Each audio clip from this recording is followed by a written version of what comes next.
Welcome back to our channel, ladies and gentlemen. Today, we have an urgent and significant event to discuss: a tense naval encounter between the United States and China.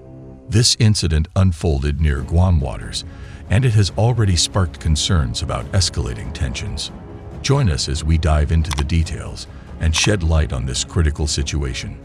In recent days, the world has been on edge as news of a naval confrontation between U.S. warships and China warships near Guam waters has emerged. The incident began when the U.S. warships detected the presence of Chinese vessels in the vicinity, and tensions quickly escalated.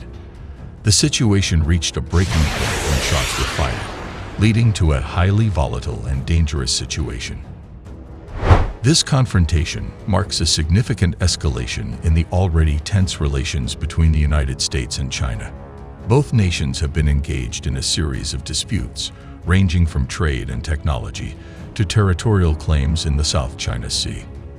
The Guam waters incident has further intensified these disagreements, raising concerns about potential military conflicts. The Chinese People's Liberation Army Navy's second aircraft carrier, the Shandong, has been deployed for intensive drills across much of the Western Pacific, and after participating in a major simulated assault on Taiwan as a show of force against the United States and its local partners, it has most recently begun operating near Guam in the second island chain. The carrier was commissioned into service in 2019, and outside the U.S. Navy is a close contender for the title of the most capable in the world at over 60,000 tons and deploying 32 J-15 heavyweight fighter jets and various supporting helicopters and drones. The Shandong has been escorted on its latest mission by two destroyers, one each from the Type 055 and Type 052D classes, and two Type 054A frigates, with a submarine escort considered likely but not confirmed.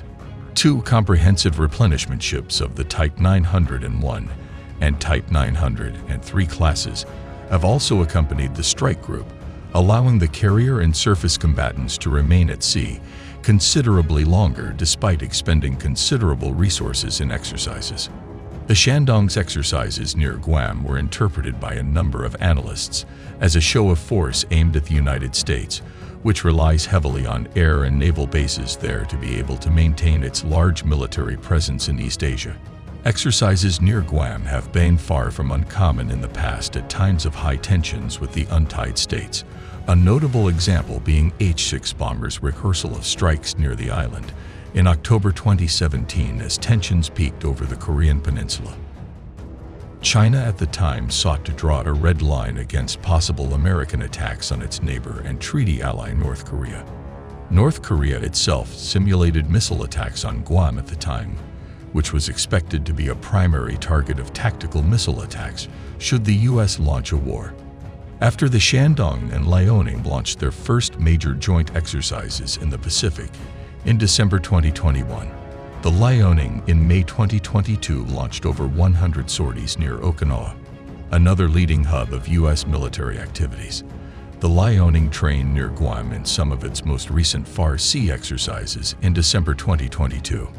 Both ships' conventional propulsion systems and lack of complex catapult launch systems have contributed to allowing them to spend considerable time at sea without the need for long maintenance periods or frequent overhauls, which partly explains why both ships can maintain a strong Far Sea presence near simultaneously. The Shandong in the week from April 10 was estimated to have hosted approximately 210 aircraft sorties, 140 of which were for its J-15 fighters. This makes them the most intense Far Sea drills ever carried out by a Chinese carrier, surpassing the Liaoning's January record of 320 sorties in over 15 days. Both Chinese carriers began to carry out far more intensive Far Sea exercises from 2021, after official sources highlighted in May that year that this would be the case. Pilots began to train intensively for nighttime operations from that year as well. Although China only currently fields two carriers with fixed-wing aircraft, both have demonstrated very high levels of combat readiness and the ability to launch sorties very intensively, with this experience expected to be valuable as the fleet grows and begins to integrate larger, more advanced classes of ships. The country's third carrier, the Fujian, is of an entirely different class and is a supercarrier with a flat deck, catapult launch system, and the ability to deploy close to twice as many fighters, as well as a much wider range of support aircraft, including airborne early warning and control platforms like the KJ-600. Its ability to launch and recover several aircraft simultaneously is expected to facilitate far more intensive drills than the Liaoning or Shandong are capable of. The Fujian has no peer-level rivals abroad other than the U.S. Navy's Gerald Ford-class supercarriers. The Shandong, its predecessor the Liaoning, as well as the Fujian, are all conventionally powered ships, well suited to China's strong focus on security in the Western Pacific region, and in particular countering Western countries' power projection efforts into East Asia, for which the added range of nuclear-powered ships is not seen as necessary. Nevertheless, it has been speculated that an even larger class of carrier could be laid down later in the decade and integrate nuclear propulsion systems for out-of-area operations, including supporting allies and safeguarding trade routes. This could be seen as particularly necessary as calls in U.S. and among its Western allies grow for attacks on China's global merchant shipping presence, by far the largest in the world, to be considered as a viable option in wartime. This would hardly be without precedent, with Iran, North Korea, and Russia all having seen their merchant shipping targeted in international waters by Western warships and suffering due to their lack of a global naval presence.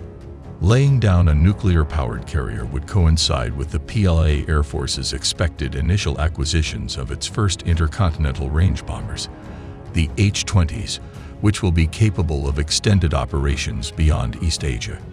The strategic location of Guam in the Western Pacific Ocean makes it a vital hub for U.S. military operations in the region. With China's growing influence and assertiveness, the United States has been closely monitoring its activities. The encounter near Guam waters reflects the increasing competition for dominance in the Indo-Pacific region. The consequences of this naval confrontation could be far-reaching. It not only threatens regional stability, but also has broader implications for global security.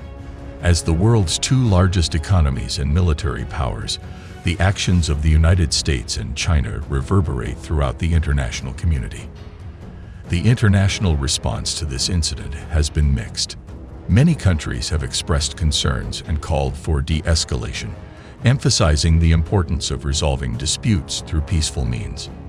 Diplomatic channels are being explored to prevent further escalation and find a path towards dialogue and understanding. As tensions continue to rise between the United States and China, the naval encounter near Guam waters serves as a stark reminder of the delicate balance of power in the world today. We will closely monitor the developments and bring you the latest updates on this evolving situation. Make sure to subscribe to our channel, hit the like button, and share this video with others to stay informed. Thank you for watching, and we'll see you in the next video.